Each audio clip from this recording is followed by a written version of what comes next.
العلبة فيها ايه، وفي نفس الوقت عايزين نشوف وانا مدي ظهري هل الصوت بيقطع ولا لا. 200 متر تقريبا، فكده المفروض أو أو أو أو. اشتريت مايك جديد زي ما انت كده شفت في العنوان. اشتريت مايك جديد، والنهارده هاخدكم في جولة سريعة لاختبار المايك ده. هنسجل داخلي، هنسجل خارجي، هنسجل في يوم عاصفي. طب ايه اول حاجة فكرت فيها قبل ما اجيب مايك جديد؟ فكرت في 3 حاجات: الجودة، المرونة وسهولة الاستخدام، وطبعا السعر. والتلات حاجات دي اللي خلتني متأكد ان ده احسن مايك فاليو فور ماني او قيمة مقابل سعر. ليه اخترت المايك ده بالذات مش الدي جي اي او الرود او الحل الاقتصادي اللي هو البويا؟ بعد ما عملت بحث كبير على انهي مايك احسن قيمة مقابل سعر، لقيت ان المايك ده هيديني سعر كويس وجودة محترمة جدا ومرونة مش موجودة في اي مايك تاني، فسعره مناسب جدا. هو سعر وسط في السوق، ولا هو غالي ولا هو رخيص، ولقيت ان ده الاحسن على الاطلاق. فالمايك ده حجمه صغير جدا وفي نفس الوقت وزنه خفيف جدا، ولما تعلقه على قميص او على تيشيرت او حتى على جامبر هتلاقيه خفيف جدا، مش هتحس ولا بوزنه ولا بحجمه. وفي نفس الوقت ممكن تثبته بمغناطيس او كليبس او حتى سلسلة. والاهم بقى من كل ده عندي انه ممكن يتوصل مع اي تليفون اندرويد او ايفون قديم او جديد او كاميرا. مش بس كده، ده بيتوصل كمان بالايباد واللابتوب واي كمبيوتر تاني في يو اس بي تايب سي. ومن ناحية تانية مدى الوايرلس بتاعه في حدود 300 متر. العلبة فيها ايه؟ اوعى تقول لي العلبة فيها فيل. تعالوا بينا نشوف محتويات الهولي لاند لارك ام 2 الكومبو. هنلاقي اول حاجة علبة الشحن اللي لو فتحتها هتلاقي فيها 2 مايك، ده واحد وده واحد، وكاميرا ريسيفر.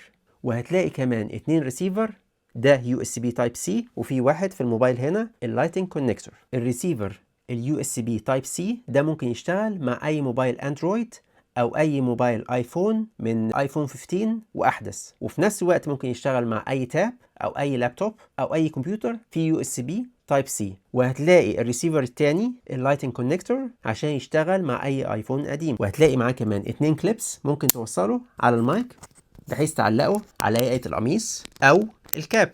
وفي كمان سلسلة لو عايز تلبس المايك كأنه سلسلة. وهتلاقي كمان 2 ديد كات اللي هو عازل صوت الرياح عشان تركبه على المايك في حالة لو فيه هوا جامد. وفي كمان وصلة الريسيفر بالكاميرا.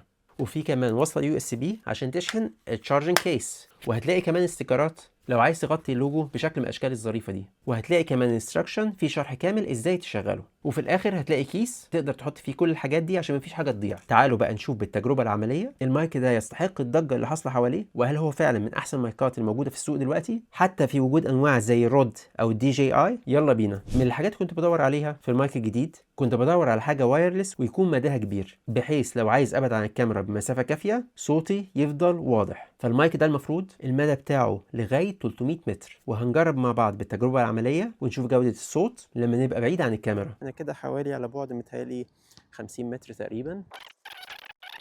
نشوف الصوت هيبقى عامل ازاي. انا دلوقتي ماشي مدي ظهري للريسيفر، فعايز اشوف برضه الصوت بيقطع ولا لا.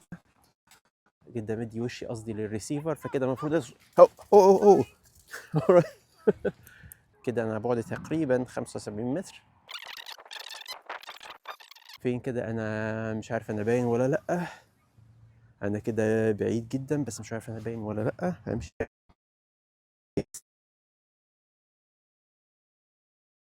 200 متر تقريبا، فخلينا نشوف الصوت بيقطع ولا لا. انا هرجع تاني وبعدين اشغل نويز كانسليشن برضو. يعني ممكن نشوف النويز كانسليشن بيعمل ايه بالظبط.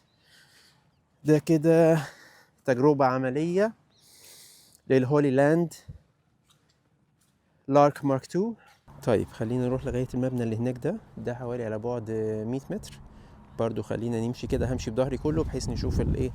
هل انا كده مشغله بصوت عادي خالص من غير نويز كانسليشن وماشي مدي ظهري، فعايز اشوف التقطيع هتتم فين بالظبط. يعني طبعا دي ما تقدرش تقيسها غير لما تجربها وانت بتسجل، وبعدين هتشوف طبعا التسجيل اثاره بعد التسجيل. فانا كده ماشي في اتجاه المبنى اللي هو البني اللي هناك ده. عايزين نشوف هل ماشي خط مستقيم كده. مش عارف صوت الخطوات باين لان في ميه في الارض طبعا عامله طينه، فمش عارف الصوت ده باين ولا لا.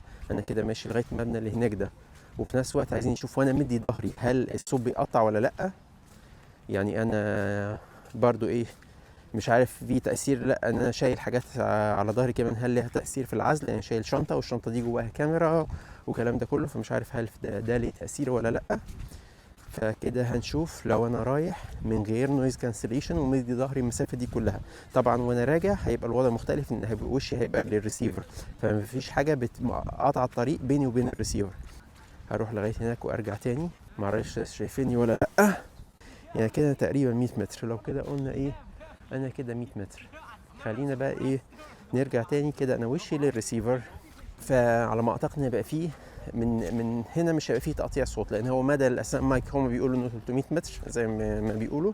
طبعا 300 متر صعب انك تحققها في الحقيقه، تبقى بعيد قوي. يعني ال 200 متر الواحد يدوك يعني مش باين اساسا. يعني ما اعتقدش ان حد هيحتاج يبقى اكتر من 150 متر اساسا في المسافه. فهو المايكات لما يقول لك واحد 150 متر، واحد 200 متر، واحد 300 متر، واحد 400 متر، في الاخر مش فارقه، لان انت المسافه اللي هتقدر تبعد بيها عن الكاميرا انك لازم في الاخر تبقى متشاف. ففعليا انا شايف ما بين 100 متر و150 متر ده ابعد مسافه تكون بعيده فيها عن الكاميرا. ده لو في ال 100 متر ده لو ما اتسرقتش اساسا. كده انا بسجل تاني، ما اعرفش صوت الانفايرمنت عامل ازاي، في تقطيع ولا لا. المدى بتاع الهولي لاند مارك 2 في حدود 300 متر، احنا كده عملنا في حدود 100 متر بس. فالمفروض يكون الصوت في حاله الرجوع وانا وشي باصص للريسيفر او باصص لمصدر الاستقبال يكون مفيش تقطيع خالص في الصوت. انا مش مشغل نويز كانسليشن. النويز كانسليشن ما تستخدمهوش يعني غير في حاله لو فعلا في دوشه، يعني في شارع زحمه وعايز تقلل اصوات البيئه المحيطه، حته فيها اصوات كتيره وعايز صوتك انت يبقى مركز. اما عاده مش هتعوز تستخدمه قوي غير في الشارع وشارع يكون زحمه. اما هنا مثلا الجنينه فاضيه واصوات العصافير والحاجات دي والطيور والحاجات دي بتبقى عايزه بتبقى موجوده، يعني بتدي اضافه زياده. كده هنجرب الهولي لاند لارك مارك 2. في شويه هوا النهارده وكلام من ده، فهنشوف هل في صوت العزل عامل ازاي. ده كده بالصوت العادي خالص من غير اي نويز كانسليشن كده، وبرده من غير الديد كات اللي هو بنركبها فوقيه عشان الهوا. فكده في هوا، شويه هوا جايين. الجو النهارده مناسب جدا عشان نعمل تيست كده بالنويز كانسليشن. فبرضه مش عارف الصوت هيبقى عامل ازاي، هل احسن مش احسن. ففي هوا جاي، فما اعرفش الصوت فعلا حصل فيه ايه. وخلينا نجرب لما نحط بقى الديد كات فوقيه كمان هيبقى عامل ازاي. كده الديد كات والنويز كانسليشن اتنين شغالين. فهرجع ورا شويه كده نشوف الصوت بيعمل ازاي لو في وسط هوا. طيب كده في صوت هوا وفي الديد كات شغاله مع النويز كانسليشن. فكده الهوا كده جامد. متهيألي باين في الصوره ان الهوا جامد. فبرضه مش عارف صوت الرياح معزول باي درجه. فخلينا نسمعها ونشوف فعلا بتعزل الصوت كويس ولا لا. خلينا نشوف. عموما هو كومون الصوت كده عازل الصوت. العربيه فيه صوت العجل على الارض، فمش عارف برضو باين ولا لا. فعلى ما اعتقد انه ممكن يكون كويس. خلينا نرجع للاستوديو. خلينا نتكلم عن المزايا والعيوب بتاعه المايك ده. طيب لما نشتري اي منتج اكيد في مزايا وعيوب. مفيش حاجه اسمها احسن منتج ومفيش حاجه اسمها اوحش منتج. هي الفكره هو احسن لمين واحسن في ايه، وكل حاجه فيها ميزه وفيها عيب. خلينا نبدا بمزايا. اولا الحجم. من وجهه نظري ودي من الحاجات اللي لقيتها بتميز المايك ده، انه من اخف المايكات الوايرلس الموجوده في السوق. فوزنه 9 جرام بس، وحجمه زي ما انت شايف صغير جدا قد حجم الكوين. فلما تيجي تعلقه على اي حاجه سواء تيشيرت، قميص، جامبر، مش هتحس انك معلق حاجه تقيله. ودي ميزه حلوه جدا، بس في نفس الوقت هي عيب لانه سهل جدا يضيع. هو صحيح ممسوك بمغناطيس قوي، بس لو وقع منك وانت مش واخد بالك ممكن يضيع بسهوله. ولو انت فاقد الذاكره زي حالاتي وما عينتوش في العلبه بعد استخدامه على طول صعب تلاقيه، لان حجمه صغير جدا. فنقدر نقول ان ميزته هي عيبه في نفس الوقت. خليني احطه في العلبه قبل ما انسى.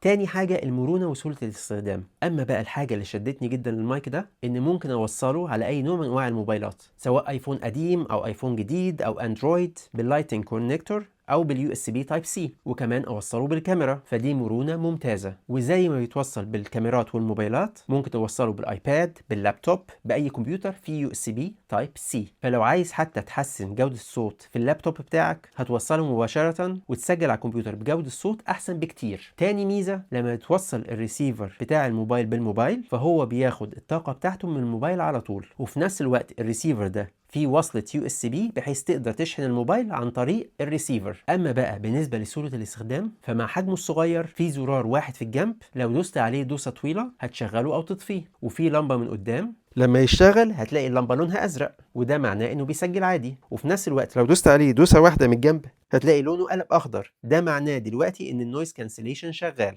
حتى هتلاحظ في تغيير في الصوت بتاعي، في نويز كانسليشن ما فيهوش نويز كانسليشن.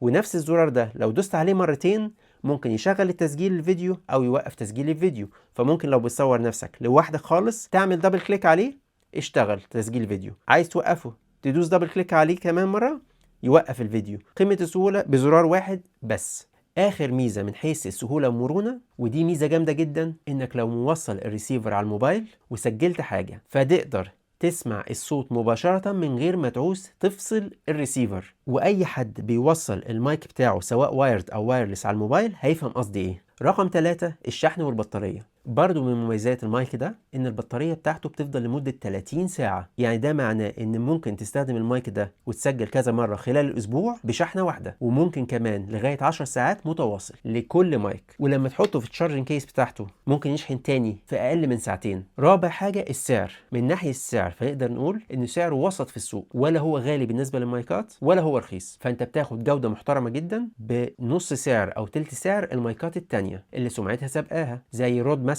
او الدي جي اي، وفي نفس الوقت ما بيجيبش مايك رخيص عشان تمشي حالك بيه زي البويا مثلا. فكقيمة مقابل سعر هو ممتاز. وعلى فكرة ممكن تجيبه ارخص كمان لو انت بتستخدم موبايل اندرويد بس او ايفون بس او كاميرا بس، لان ساعتها هتعوز ريسيفر واحد بس وده هيخلي السعر ارخص بكتير، وفي نفس الوقت هتاخد نفس الجودة والمرونة وسهولة الاستخدام. اما بقى بالنسبة للعيوب، في عيب في المايك ده انه بيسجل ستيريو بس على الكاميرا، بس لو هتوصل ريسيفر الموبايل سواء اندرويد او ايفون هيسجل مونو، يعني قناة واحدة فقط لا غير، مش ستيريو اللي هي القناتين. ومن ضمن العيوب كمان انه ما بيسجلش داخلي، بس انا مش شايف ان ده عيب كبير قوي، لان كده كده انت جايبه عشان تسجل مباشرة على الفيديو، والهدف اساسا من المايك ده انه يسجل صوت مع صورة، مش كل واحد منفصل لوحده. بس في ناس بتشوف ان ده عيب، انت رأيك ايه؟ اخر عيب بقى انا شايفه في المايك ده هو الديد كات او عازل صوت الرياح. هو بيعزل الصوت كويس بس طريقة تركيبه بتخليك مش شايف المايك هو باصص لفوق ولا باصص لتحت، وفي نفس الوقت ما تقدرش تعرف فين مكان الزرار اللي تدوس عليه عشان تعمل نويز كانسليشن تاكتفه او توقفه. هسيب لك في الديسكريبشن تحت لينك للمايك والبدايل بتاعته في السوق، سواء اللي جودتها اعلى او اللي سعرها احسن، عشان تقارن بنفسك. وفي الاخر لو عجبك النوع ده من المحتوى وعايز تعرف ازاي تصنع محتوى بطريقة احترافية وتصور صح، اشترك في القناة وفعل الجرس وتشير الفيديو، ده بيساعدنا عشان نعمل محتوى اكتر في المستقبل. ونشوفك الحلقة الجاية.